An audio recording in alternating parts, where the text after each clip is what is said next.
slide. All right. Today, we will get started talking about the American Rescue Plan specifically. Sometimes federal funding can be somewhat difficult to understand, evasive and complicated. So we will have John Mackey present some information around federal opportunities for funding and how the American Rescue Plan funding can be used to help heal our communities. He will also talk and inform us about the recently passed VOCA fix bill. John? Thank you so much, Candace, and thank you. So honored to be with you virtually in Ohio. You really are, you all are leaders in terms of trauma recovery, doing amazing work. So just proud to be here today. As Candace said, let me just give you my quick background and kind of explain or help kind of like why my presentation matters. So as Candace mentioned, I'm the Director of Innovations at ASJ, and I work across the country and particularly on federal grant policy. But before I came to Alliance for Safety and Justice, I was the State Director of an Illinois agency that administered public safety federal block grants. So I have a lot of practical experiences working with these funds. Can say right away, they're very confusing sometimes. They can be very intimidating. But I just want to start and kind of, this will be something I thread through my entire presentation, is that, you know, these funds are for you. When you read the mandates of what authorized these funds, what Congress intended, and why the president signed the legislation like we're talking about today, they were directly for the people on this call. And so we're here today to give you information to empower you. And just going forward, you know, please email, call us, reach out to us, and we will always be there to help you kind of navigate this. All right, so next slide.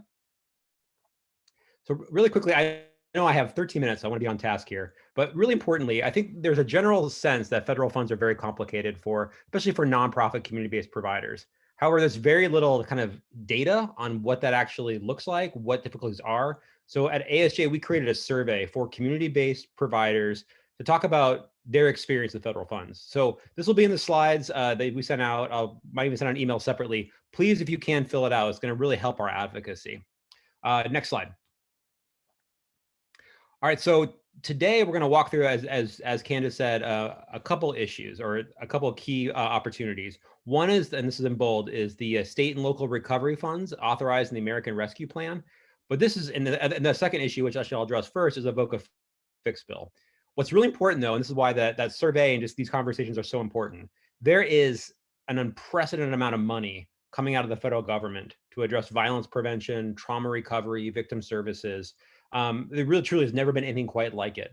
So what that means for all of us is we need to work together to become experts in this money, to be able to pull them down, because we won't see another opportunity like this probably ever again. So that just gives you, again, an idea what's coming. You might have heard about the infrastructure bill passing the Senate yesterday, the reconciliation bill, which is going to be potentially just transformative legislation. So stay tuned for more kind of webinars like this. But please, everyone, kind of let's start thinking about federal dollars and how we can get the most from them. Next slide. Okay, so I know a lot of, Ohio probably is one of the states that does like some of the most work in community violence with their VOCA bill or VOCA grant assistance, which has been great. There was a huge amount of money infused in VOCA about 5 years ago. However, there has been declining revenue in VOCA, so that's really hurt programs that have relied on them, like the Ohio Trauma Recovery Centers. Fortunately, last month, Congress passed and President Biden signed the VOCA fix bill into law. And so basically, in a few more years, that will address some of the problems, certainly the shortfalls that VOCA funded programs have experienced over the last couple of years. I don't really need to get into the technical details too much, but I think they're here as a kind of an outline. Key things are, though, is that the revenue will eventually catch up. Those shortfalls should close, but there's still going to be a bit of a time to think about bridge funding. Next slide. Okay, so as I mentioned, the big point of this presentation is really to go over the American Rescue Plan state and local recovery funds. This is $350 billion that Congress appropriated to state and local governments to do a handful of core things. One is to respond to help the state and local governments fund programs, initiatives that will help to respond to the public health crisis that COVID has caused. And to kind of say more about that, and this is what's great, this is really the first time the federal government has spent this kind of money on a public health kind of framework. And so by public health, they mean violence, they mean mental health, they mean both short and long-term impacts. They mean issues of racial equity. This is a big, big encompassing bill and framework, and kind of sets some mandates that Congress has set down here. Along with that public health framework, Congress has also mandated that these funds to be used to respond to the negative economic impact of COVID. I think here it's really important. And that includes nonprofits. So every business entity, every especially entities that employ people, have a claim on this money. But really, really importantly, so do the nonprofit, especially community-based organizations that have been in many ways not both hardest hit by the pandemic, and often whose staff, come from, live in the communities that have been hardest hit, and they also provide to jobs in these communities. So this is the core purpose of these. And last one, this is something ASJ will be sending out more information soon. Everyone who did essential work, which means you were providing direct services during the pandemic, you were putting yourself in harm's way. Like I know I was talking to Brenda Glass about this and the amazing work she's done. You are eligible. This is not mandated, it's not required by the American Rescue Plan, but you are eligible to receive additional pay for the work you've done. So I'll say more about that, but I want to really put a pin mark in that. That is, there's extra pay, kind of hazard pay, if you will, for essential work. All right, next slide. Okay, so just give you some idea of some of the big numbers we're talking about here. The state of Ohio itself has received about $5.36 billion. Cleveland, over 500 million. Franklin County, almost 240 million. So these are very, very large numbers. At ASJ, we've created a tracker for this. And so on the slides, we'll send out afterwards, you can click to see, if you live in a different city, county, to see, how much money your county, your city is getting from this fund. Next slide. So what can these funds do? And I think this is where the real amazing stuff begins. These funds really have kind of two important kind of elements they must match. In order to be kind of like an eligible expense, it must do two basic things. One, it's got to be based on some need, some negative impact that COVID has either created or exacerbated. So for example, violence. There's been a rise in violence. That is a need. Obviously, COVID didn't create violence. Violence was there before, but it has exacerbated it. It has made it worse. Mental health, depression, unemployment, housing instability, food. And I think Congress is saying, and the federal agency, which did the rules for this, really amplified it. They want states and local governments to take a very, very broad public health-based approach to what harm means here. So first thing, think about, in terms of the work you are all doing, what kind of harm am I addressing? And is that harm somehow connected to COVID-19? The second thing is, do I have a response that addresses that need, that harm? If you can meet those two criteria, you are more than likely eligible for ARP recovery funds. So that's huge. I mean, that's what's so powerful about this. Amazing amount of kind of eligible expenses, right? So that's a strength. It's also a weakness because that means we're competing with a lot of different interests. Next slide. So I mentioned that there are these two criteria. The Congress, or the Department of the Treasury, which wrote the rules for these funds, in some ways made it a little easier for folks who are serving kind of the most harmed, but too often least helped people in our country. For people, for organizations or services that are provided in qualified census tracts, and these are low-income communities that are identified by the by HUD, and there's a link here to see if your community or where you provide services is a qualified census tract. There is a list of presumptively eligible expenses for this fund, and what that means is you don't have to justify them; they're already justified. And basically, I think almost anything that comes with victim services, reentry, trauma recovery, and job assistance, it's going to fall, housing, it's going to fall in those eligible expenses. So that's the real great news. That I think one of the things that we need to think about with these funds, that government, the state and local governments that are administering these funds, they've also been going through COVID. They're exhausted. This is, this unprecedented amount of money is really exciting, but it's also a tremendous amount of work. And our goal should be, hey, we want to make this easy for you, governor, mayor, county board chief executive. Here's what Congress says you can do. Here's the expenses. Let's make this happen. So this is like right from the rules. No thinking required. Just kind of plug and go. All right, next slide. So one of the things that we would like to see at the Alliance for Safety and Justice, just to kind of strengthen and expand on the amazing work of trauma recovery. So we're looking to make sure, especially that these are trauma recovery centers that have continued their operations during the pandemic, have seen increased need. They've also seen their funding contracted because of the shortfalls in VOCA. So really important that these programs get the funding they need, especially to bridge to bridge where they are right now and when the VOCA Fix Act kicks in. Next slide. We also want to see these funds go to, a lot of times, obviously, what folks need is not a program. They need resources. They need housing. They need cash assistance, help finding jobs. So in line with the American Rescue Plan. It is precisely intended by it. So again, another great source when you're advocating to your governor, your mayor, your county board executive. Really important request here. Next slide. So, and I think this is, as I mentioned earlier, the American Rescue Plan really has an equity kind of vision. It wants to see investments in the communities that have been most harmed, but least served, communities that have, suffered from systemic racism. And so this is what's so important. If you're an organization that is in one of these communities, if you're leadership that represents one of these communities, you have a special claim on these funds. And this is certainly, we want to see funds kind of follow that equity-based intent. So that would include, investment in community-based violence intervention services, health workers, public health navigators for, obviously folks who can help people just access services that are already available, whether it's, Medicaid, crime victim compensation, and finally housing. This is a big deal. These funds can pay for affordable housing.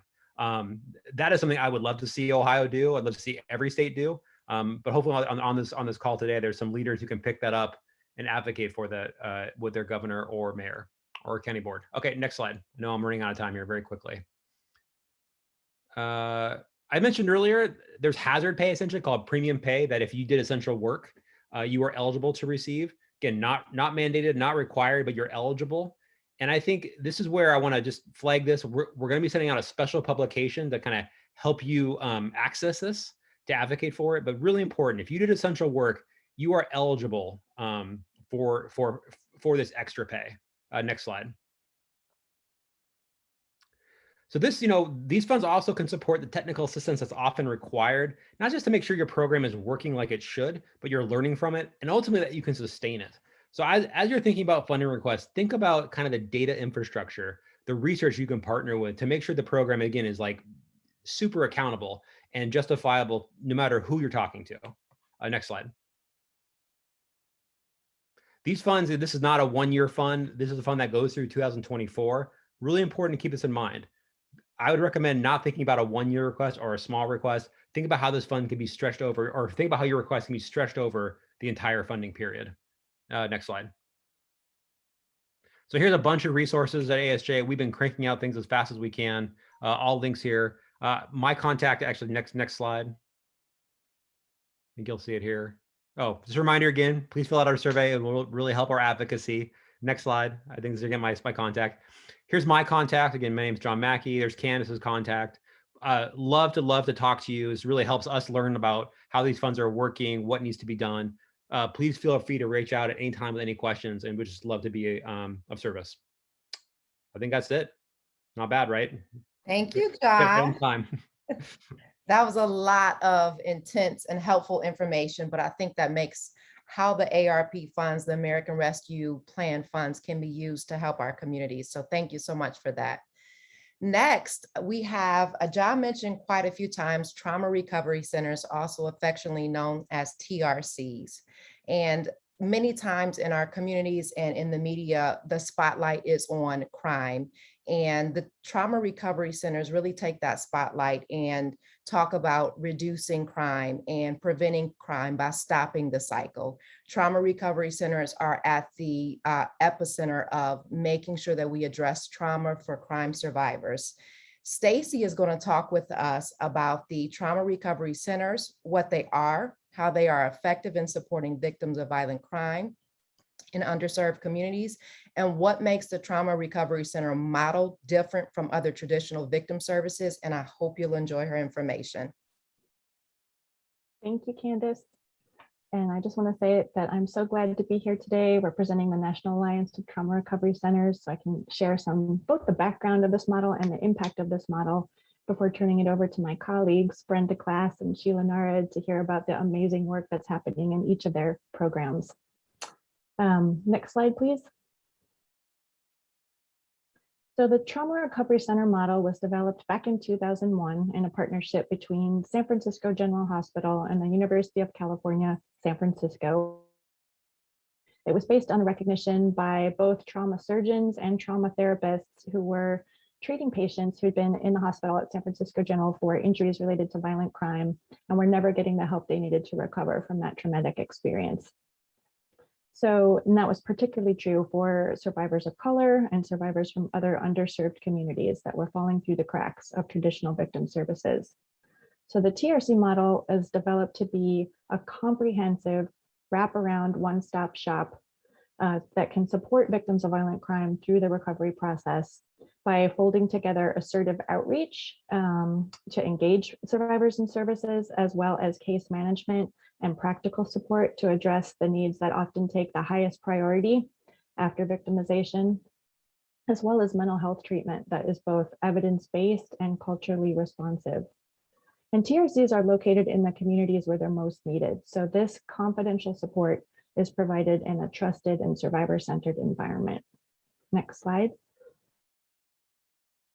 So research shows us that 2/3 of the victims of violent crime do not get any help that they need after trauma, do not access any type of recovery support, either because they don't know that help exists and don't know how to find it, or because it's inaccessible and there are so many barriers to receiving care. We also know that the impacts of unaddressed trauma are long lasting and that lives can frequently unravel after violent victimization. That if people are unable to go to work because they're too depressed to get out of bed or too anxious to leave their homes, that can lead to a loss of jobs, leading to housing insecurity, food insecurity. We know that PTSD and substance abuse commonly go hand in hand, and that many people end up coping with trauma through drugs or alcohol, leading to cycles of intergenerational trauma, which include a higher likelihood of that person either becoming re-victimized themselves or becoming a perpetrator of violence. We also know that for the percentage of survivors that are able to access help after trauma, traditional mental health is often too narrow to meet their needs, that it usually includes only office visits. So no flexibility to provide a home visit if someone can't keep their appointments and make it in to a clinic, no flexibility to work with people in the community. It also doesn't usually offer any kind of practical assistance. So no help filing a police report if someone chooses to do that. No help accessing any kind of follow-up medical care that might be needed, or coordination with other systems of care. Traditional mental health is also feeling, insight, and disclosure oriented, meaning that traditional mental health expects someone to come into an office, meet with someone they have never met, barely know, and share about the most horrific things that have ever happened to them. And that is not congruent with PTSD. A hallmark of PTSD is avoidance and not wanting to talk about or think about what you've been through. It's also not acknowledging the significant stigma around mental health treatment that exists, and particularly in communities of color that have not often been well served by traditional helping systems. Traditional mental health also doesn't directly address any social or racial inequities. So it's often not acknowledging the context in which trauma is happening, and can sometimes treat violence as an individual issue, which can feel overly pathologizing to people and not based in reality of what people are dealing with in their lives. Next slide, please. TRCs are really developed to be a new model of care, beginning with moving away from the silos of traditional victim services. So rather than asking someone to go over here for help with domestic violence, over here because of community violence, and over here for help with sexual assault, survivors of any type of interpersonal violence can receive help at TRCs. TRCs also have multiple points of entry. So that includes referrals from inpatient units at the hospital or the emergency department. It includes referrals from law enforcement, from victim services or the district attorney's office, domestic violence shelters, rape crisis, and other community partners. It's really casting a wide net to be able to engage survivors and meet them where they're at, literally. All clients at TRCs also receive a comprehensive biopsychosocial assessment at the beginning of care that really looks at each person as a whole person to try to assess what their needs are, both in terms of the mental health impact of trauma, but again, really prioritizing what the practical needs are. We know that that's often a place where people need to start in attending to their own wellness and healing. So that staff are able to then work with that person to develop a really comprehensive plan of care where all of those needs can be addressed and a survivor has access to the full buffet of services that a TRC has to offer.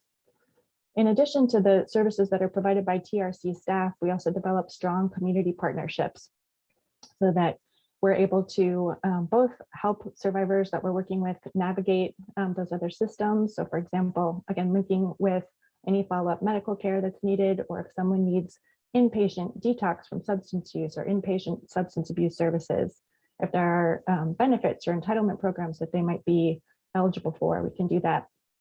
Whatever the survivor's needs are, TRCs are there really to facilitate their healing process. Next slide, please. There are a number of ways that TRCs are funded, and California is a little bit different from the rest of the country, but TRCs are funded sometimes with state or local dollars, victim compensation, victim restitution funds, or general funds at that level. Outside of California, many TRCs are funded with federal dollars, with VOCA funds or other health access funds. And then a smaller percentage of TRC budgets can be coming from philanthropic dollars or insurance claim revenue, but that's usually not the majority of the funding for TRCs. Research has also demonstrated the cost effectiveness of this model, and that although it's far more comprehensive than fee-for-service care or usual care, it also costs 34% less when you fold in the administrative and overhead costs of the fee-for-service model. The NETRC recommends an annual budget of at least $1 million for each TRC to be able to really provide these in-depth, comprehensive services that end the cycle of violence and make a real difference in survivors' lives. And for that amount of funding, TRCs are usually able to see approximately 400 to 600 clients annually. Next slide, please. Another aspect of this model is accountability, and TRCs really strive to be accountable both to the people that we're working with and the communities that we're serving, as well as to funders. We want to know that what we're doing works and makes a difference.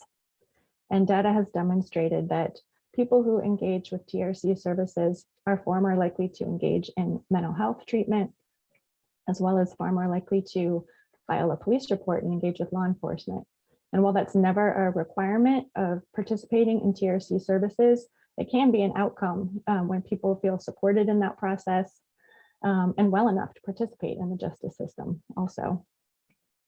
Data also demonstrates that TRC clients show significant improvements in terms of both mental health and physical health, as well as significant reductions in PTSD symptoms and depressive symptoms. And that's over a relatively short period of time. That's usually over about 16 sessions.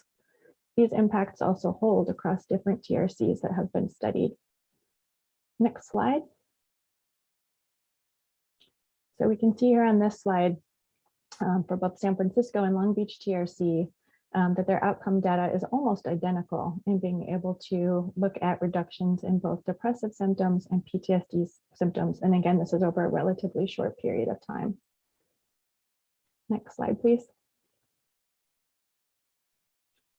At this time, there are 39 TRCs across the US, and 8 of them are in Ohio.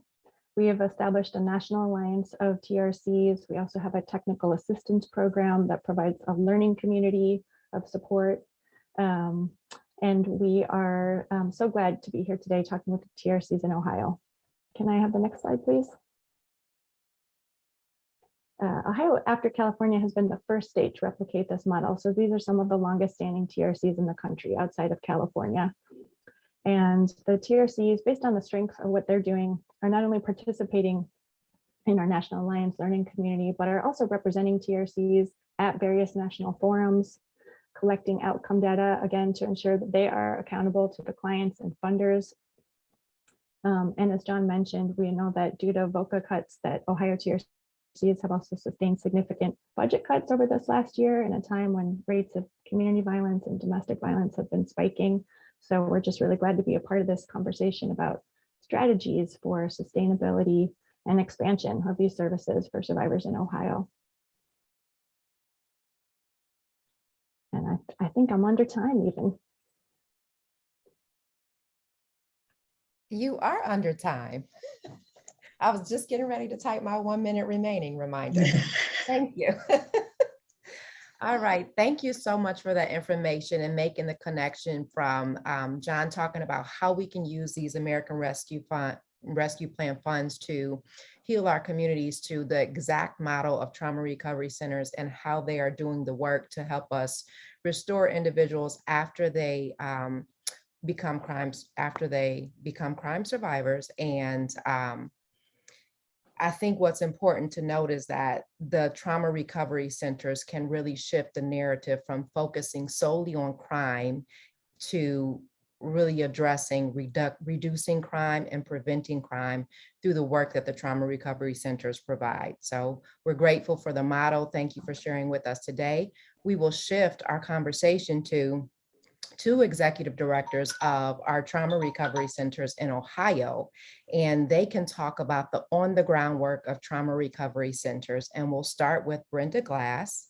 She is the executive director of the Brenda Glass Multipurpose Trauma Center. And what is so very crucial about her trauma center is that it is located in Cuyahoga County, which is very a special case because Cuyahoga County's executive actually in July requested that every resident in Cuyahoga County complete a form to have some input in how they would spend the approximately $240 million of ARP funds. So residents have a very unique opportunity to actually submit their ideas and the funding costs for particular ideas to use the ARP funds. We are definitely promoting that those funds be used for Brenda Glass's Multipurpose Trauma Recovery Center located in Cuyahoga County, and we'll give you more steps about how to do that. Brenda, can you tell us more about, we know that Stacy mentioned the trauma recovery centers across the country have experienced cuts. How have you and why have you continued to do this work through funding cuts, through a pandemic, through losing some staff? Why is this work so crucial to still be performed? Hi, Candace. Thank you so much for inviting us to come and talk about this important subject. I want to thank John also for having being the forerunner and trying to help us to get funds in Ohio from the rescue plan. And then Stacy always does a wonderful job in putting forth the data that is needed. So as one of the steering committee members with Stacy, I think it's very important that we do build this collaboration between all trauma centers because we are really on the ground, we're in the community, we're where everything is needed. And so just to tell you a little bit about ourselves, I started this trauma work that I do back in 2003 when I noticed that there was a lot of African Americans that were victimized on a regular basis, and now they're called in complex trauma that nobody even knew anything about except Black folks back then and people of color. We was always living in that environment. But now we know that that is a problem for our communities. And so finding out about San Francisco in 2007, I started modeling what I was doing to help people through a faith-based initiative based on what they were doing. So that's how we get to where we are today. Next slide, please. So right now, our trauma center is functioning with 4 employees. Prior to all the budget cuts and losing staff, we were 5, which was just 1 more person, right? So we function kind of differently than your traditional business as usual mental health agencies. I am the director, but I also function as a therapist and a case manager. We're all peer-led people as well. We have a therapist that's a master's degree that functions as a case manager as well. We have a bachelor's degree therapist who function as a case manager. And then we have peer support people, male and female. Right now, we only have a male. We don't have a female right now. We need more funding, and we're working part-time. We're working full-time, getting paid part-time, put it like that. So with the cuts, it has came at a very crucial time in 2020 because that's when crime began to escalate. And so with the budget cuts and losing funding, I actually took money from my 401k and to keep our services running. I'm still doing that. We had buy-in from the local church that helps us out. We had buy-in from the landlords that provide our safe shelter that gave us like free rent for a couple of months in 2 stints. And so it's important that we continue to do the work because crime is not stopping during COVID-19. It actually presented itself with more opportunity than barriers because of COVID-19. Next slide, please. So we provide bedside engagement to victims while they're in the ER or as an inpatient. And the reason we do that is because I think statistics will show that if you engage people at the onset of their victimization, you're more likely to engage them for a longer period of time. If we give them a chance to leave the hospital, their fear sets in even worse. And so they don't believe that anyone can protect them. We provide a needs assessment while we're engaging them in the hospital to see whether they do need safety and whether or not we have the opportunity to keep them safe. Because if we don't have that opportunity, we need to find somebody that does. We do a mini screening to determine their eligibility for our safe shelter if we determine safety is a concern. So our safe shelter is individual houses that we put one family in a unit by themselves. If we are putting single individuals in a unit, we put 2 up to 3 at the most in a unit. The reason we do that is because people already have experienced a less than mentality. And so to put them in 100 or more communal environments kind of adds more embarrassment, more shame, and even more fear. Because everyone that goes to a domestic violence shelter or another type of shelter environment run the risk of running into someone that knows them or the perpetrator or a family member. And so they're more likely to be discovered. And so that fear is very real for our victims. The program completes a biopsychosocial assessment within 24 to 48 hours after we have determined them to be eligible and we have taken them to the safe shelter. Normally we do it the moment we take them to the safe shelter because the client, once they buy in, once they feel comfortable with us, they start talking. So that's the best time to do your psychosocial assessment at that point. Things are fresh, things are real. They're more live for them there. We've had really a lot of good success in working with clients, maybe because, I always say the spirit goes before I go. And so I think when a person has been victimized, their spirit has been attacked. People always address the physical needs or the mental needs, but we rarely look at the spiritual need of that individual. And I believe spirits recognize spirits. And I think that's what draws our clients and us in a cohesive working environment. So we provide psychotherapy sessions once a week, and we don't do your traditional 30, 45 minutes. We start with an hour, but sometimes clients need more than an hour. So we usually on an average, it's 1.5 to 2 hours that we're normally with our clients for psychotherapy. Our case management services is 2 to 3 times per week. And what we're doing during that time is looking for more permanent housing for those individuals that's affordable.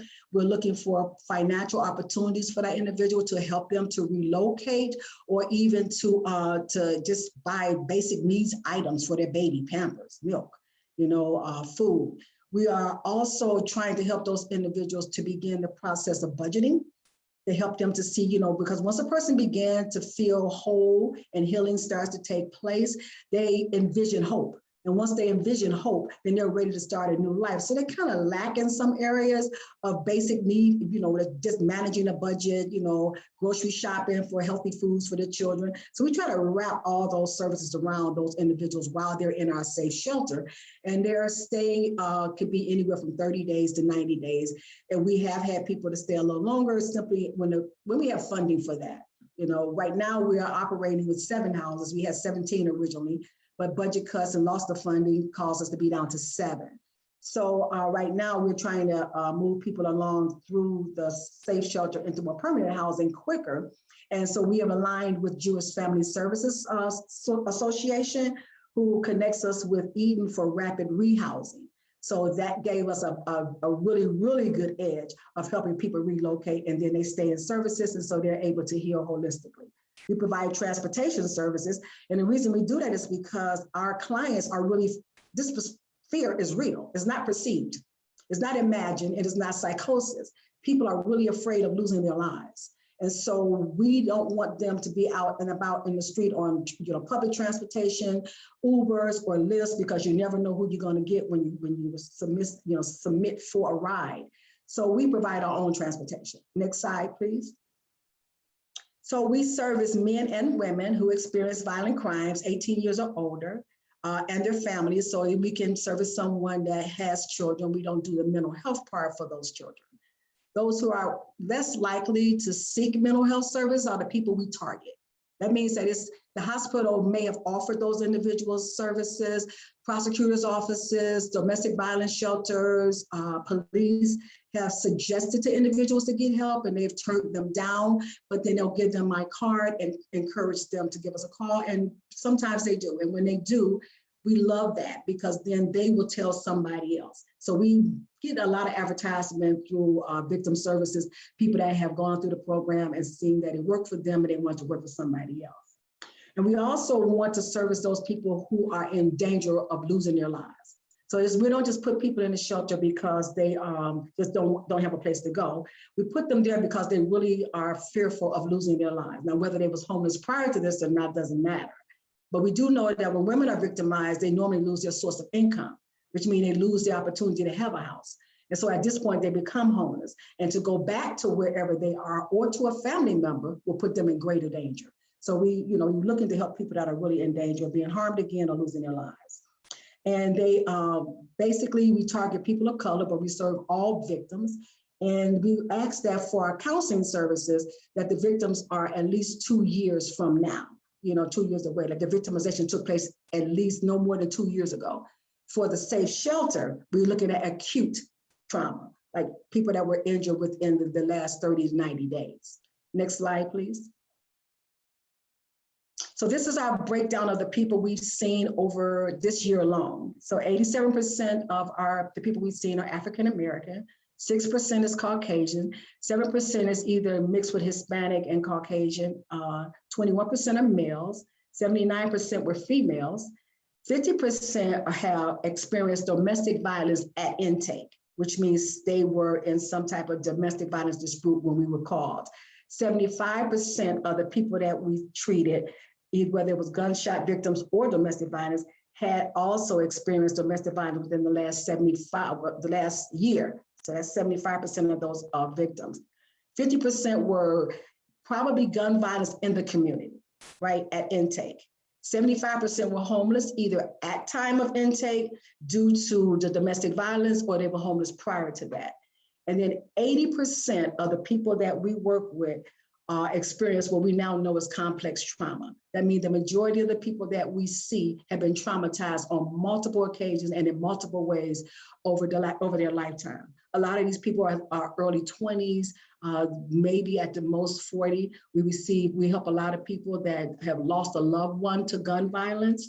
47% of the people that lost their lives in Cleveland was women.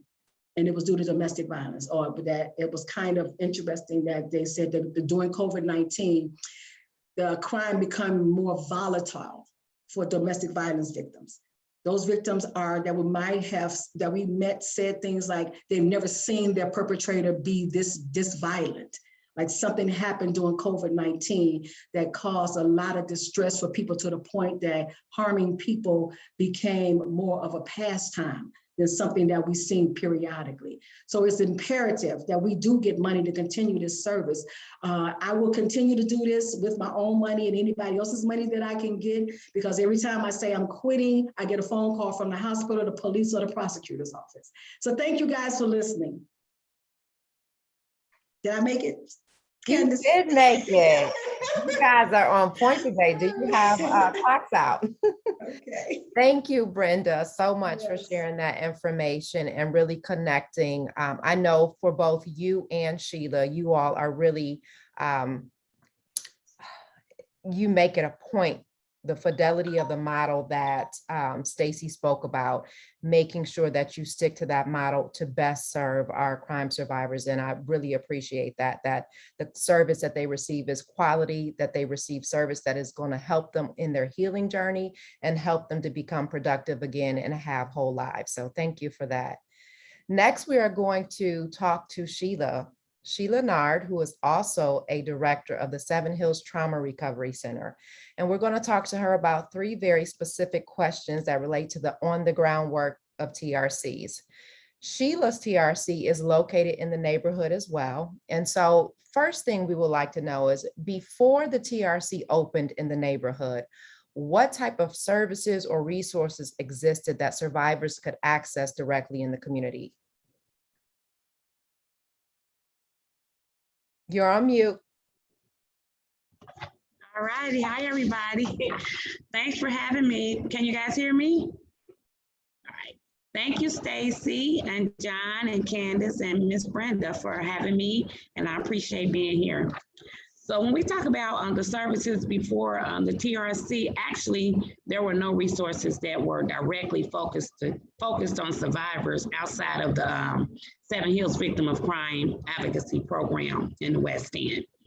And we truly believe that the Attorney General selected and acknowledged us because of the work we were doing in the victim of crime to be one of the 5 TRCs in Ohio, and we are the only one that is grassroots. The other 4 were hospitals. And we also followed Stacy in the TRC in California as well. So we truly believe that there were other organizations that supported issues and circumstances that went on in individuals' lives, but none directly addressed the root causes that caused those traumatic experiences that existed in people's lives until the TRC was in the West End area. Thank you for that. And so from the work that you do, how do you see that work transforming and improving and helping to heal the communities? Tremendously. It's like you all know, and like Brenda said, it's well needed and much needed. First of all, we acknowledge and educate what trauma is and its effects to our clients as well as the communities. They are all invited to trainings. They do trainings just like we do because we want them to know what trauma is, because lots of time people don't even know that they're dealing with trauma. It's like something that they just adjusted to. So it's like, it's not trauma. So education is very important. And the manner in which trauma is or isn't addressed, it's just as devastating as the trauma itself if it's not, addressed to a trauma-informed lens. We're realizing more and more that having this trauma-informed care piece makes all of the difference in the world, and it prevents individuals from being re-traumatized, because we're noticing that it's almost impossible to overcome hopelessness and heal when you don't have opportunity and options. And a lot of people live in areas where there's no positive opportunities, there's no positive options. So what do they have to choose? So we acknowledge that, and that's what we offer at our Trauma Recovery Center. We offer a lot of hope and healing, and we utilize trauma-informed care to begin the process of healing. And we don't just equip our clients with tools, we show them how to use them, because just to give them the tools and don't allow them the opportunity to know how to use them, that's just like defeating the purpose. When you get something new and they tell you to put it all together, you got to know how to work that thing. So that's where the in-house trauma centers is so very important, because we've been considered so important that we have been given a grant from the city of Cincinnati as well as the state of Cincinnati, but it's nowhere near enough. We're also, out of 100 people, we were selected for the final 10 to be selected out of that 10 as one of the 6 for the Impact 100 grant.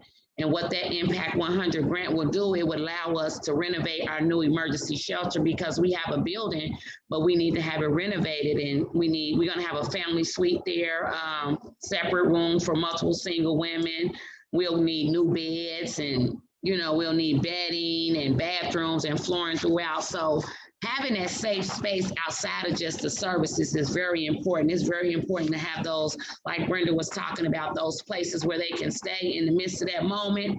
We get so many calls from the hospital where they talk about, well, Michelle is back again and she had a surgery yesterday. Of course, Michelle is back. She didn't have nowhere to go. She laid out on the street, she got reinfected. So we can actually decrease those emergency visits as well. The TRC has a tremendous impact on what goes on in the community, and it support other organizations. And as John was talking about, and Stacy, it's cheaper and it saves money.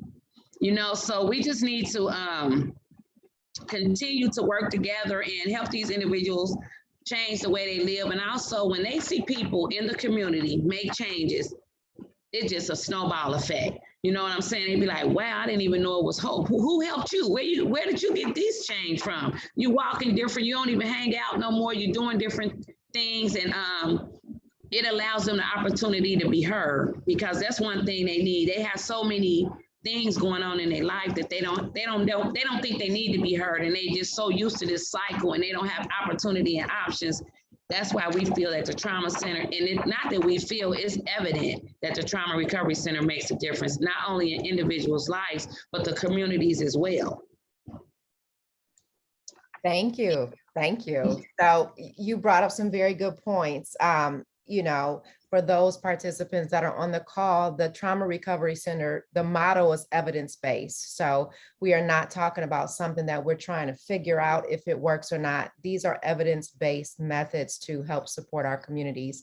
And you brought up another good point in that, just a reminder, these American Rescue Plan funds are coming to every community, every city, every county, every state, and we need to make sure that those funds, that it seems like the federal government has really said this is to support people in your communities, to make sure that those funds come and support the things that are actually happening in our community, such as trauma recovery centers, to help our healing in our community. And so thank you for pointing those things out. One of the things I love as the Ohio State Director at the Alliance for Safety and Justice is just to listen to the stories that the directors and the staff and the therapists have that work in the trauma recovery centers. I know we only have an hour today. I sometimes get very caught up in just sitting and listening to those amazing stories. But Sheila, can you share with us some of the things that her survivors has shared with you of how it's helped them and their families? Wow, it's so many, but I'll share one about a little girl, a 12-year-old little girl and her mother. She has two brothers. So she was having a lot of difficulties in school, and her teacher would call her mom and say, she needs some attention. Every time I get up to the board and I begin to teach and write on the chalkboard, she either runs out the room or she starts kicking or bothering somebody. She's just lacking attention. So her mother, you know, of course, was like, I'm gonna just say, Michelle, you can't be running out of the class like that. You gotta listen. Your teacher is trying to teach. You can't start acting out and bothering. So they just couldn't figure it out. Like, what happens every time the teacher gets up to that board and begins to write? This is a real emotional story. And to teach the class, she would just act out. She would run out. She would do something to distract that teacher and keep her from doing what she needed to do on that chalkboard. So she would come in and I would talk to her like, Michelle, what? You're gonna have to sit down. She's trying to teach you something. So eventually, so one day I said, what is it? Why do you do that? And the teacher was very detailed about every time I'm about to get on this board is when she acts out. So I know she's just wants some attention and want to, you know, get some attention and distract the class. So Michelle said, well, it's that noise, Miss Sheila. I said, what noise? She said, it's that squeaky noise when she started writing. I said, what? She said, that's when my mama boyfriend comes in the room and mess with me, that door. So when he opened that door, when she started writing on that chalkboard, it would do something to her. So she just, whatever she would have to do not to hear that sound. But just because, and there was root causes under her getting that and acting that way. And if I wouldn't have built a relationship with her and my team, we would have never came to groups with that. And her mother was still involved with this young man. And her mother didn't know though. And her mother was putting her on punishments and taking her brother's Neil was, you know, trying to work with her. But what it was, she was being molested by her mother's boyfriend. And the sound of her writing on that chalkboard was the sound of this squeaky door when he would open it to come in there and bother her. So it's still in the process and they still growing, but she's got rid of that boyfriend and Michelle's getting healing, you know, getting treatment and therapy. But that's just a proof that it be underlying issues going on with most of this surface stuff that we try to work with individuals about. And we got to get underneath that thing. If you got this big pretty tree growing in front of your house and you love that tree and it got these big roots, but guess what? If them roots grow up under your house, it's going to tear your house up. So that big pretty tree don't mean nothing. So it's just, we have to be able to build relationships and be able to not just get things on the surface taken care of. We got to find out what's going on with individuals up under these things. So that's a story that has always stuck with me and was so devastating because she was getting traumatized on top of that because she was being punished for her actions, but her actions was stemming from something that she just wouldn't tell nobody. All she knew was if she heard something that was similar to that sound, she would stop it. So that's just to show how the elevation go, even with these gunshots and stuff. These young men and these youth, they don't say, I'm gonna wake up tomorrow and I'm gonna shoot you. No, it's something going on up under that stuff that we need to get with, and we need to instill some values and some relationships with these individuals. And it all comes through this trauma-informed care that I am so grateful that I got introduced to, and that I'm able to help others and show them and help them learn how to use these tools. And we need these in-house places because we can't give them these tools and send them back out there, and they don't know how to hold them. They don't know when to use them, what to use them on. This is a process, and sometimes we have to be, all the time, we have to be honest with individuals. Sometimes this trauma don't go away, but it can be dealt with, and it can make your life easier if you just learn some techniques, and you have to talk to that thing. When that stuff come up, you have to tell it, no, I know why I'm acting like this because I got raped 10 years ago, and that's the end of that for the day. If it's just for the day, you know, you got to know that it's real, where it comes from, and that you can do something with it, but it might not go away, but you do not have to live in fear or danger and not be able to manage and move on with your life and be productive and help other people address these issues as well. Thank you, Sheila. No, you do not. Thank you so much. Thank you to all our speakers today. Sheila, thank you for pointing out and sharing that particular story. I believe that a lot of times we do forget that our youth are often dealing with trauma as well, and it is affecting their education and their development and what they need to do to become productive in their own lives. So thank you for sharing that, because that's an important lens as well, that our children and our youth also need some of the trauma recovery center services as well. We have 4 very powerful speakers today. Thank you so much. Extremely informative and exciting information. John Mackey really broke down the nuts and bolts of the American Rescue Plan and the funding, how that funding can be used to help heal our communities, and the fact that that funding has a very broad public health intent, and that all of our communities have access to that funding. And so we really have to be the people that advocate for that funding to be directed toward things in our communities, such as trauma recovery centers, and specifically trauma recovery centers, to make sure that we can shift the narrative from focusing on crime to finding solutions that Stacy talked about in the motto, the best practice solutions that will actually prevent and reduce violence. And then thank you so much to Sheila for being committed to the fidelity of that model and making sure that you serve people in that best practice way so that we can heal our communities. And that is why the American Rescue Plan is so important to helping to fund our trauma recovery centers, affectionately known as TRCs. We will be sending a follow-up email to all of you who have attended. It will include, you can email me, but it will include templates that you can copy and paste to your elected officials, specifically in Cuyahoga County, specifically everywhere. This funding is coming everywhere. So advocate for this funding to go to your TRCs so we can heal our communities. But Cuyahoga County's executive made a specific request. They created this Google form here, and I've shared the link, and we'll share it again in the email.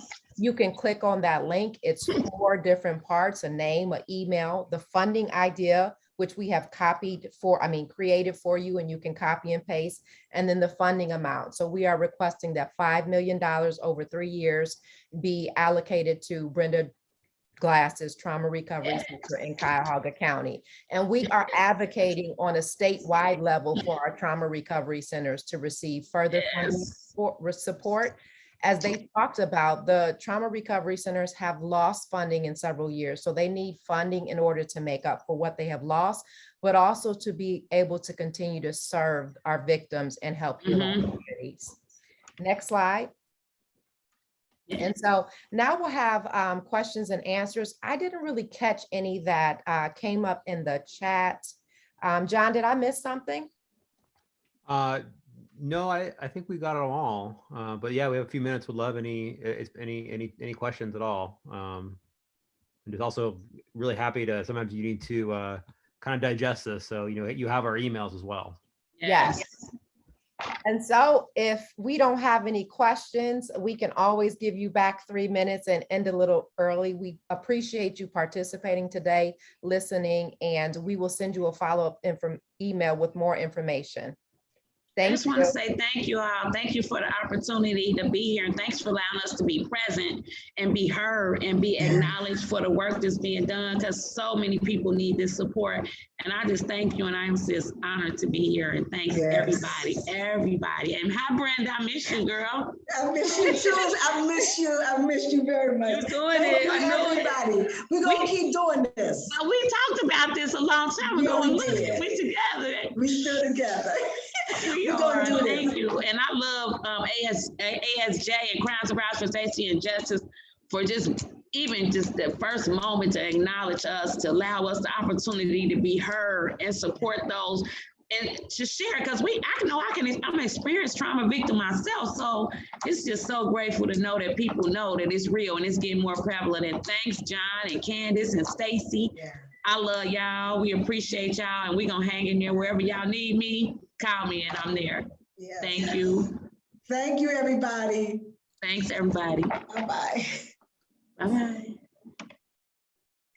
Love and peace. Look at Stacy. Love Stacy.